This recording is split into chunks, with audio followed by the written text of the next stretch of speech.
போத மனசுல கட்ட கட்ட குணம் நமக்குள்ள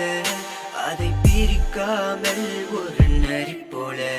வருவாள் கடிப்பாள் முழுசாய் எடுப்பாள் அவள் மொத்தத்தை எடுத்து மறைப்பாள் சிரிப்பாள் நடிப்பாள் நெருப்பாய் நடப்பாள் பயமில்லாமல் கதையை முடித்தாள்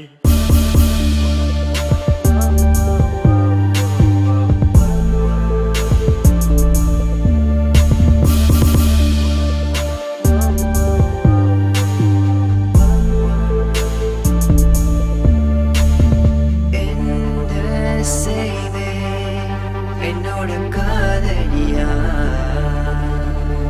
நான் என்ன செய்தேன் என்னோட காதலியா பணத்தை அழைத்து இன்னும் வேணும் என்று சொல்வாய் இருந்தால் ஆசை கண்டு மீண்டும் என்று கொள்வாய் கள்ளத்தனமாய் எடுத்து ஆசை தீர அடங்கிக் கொள்வாய் காடுமா காடுமா இந்த விளையாட்டு நம்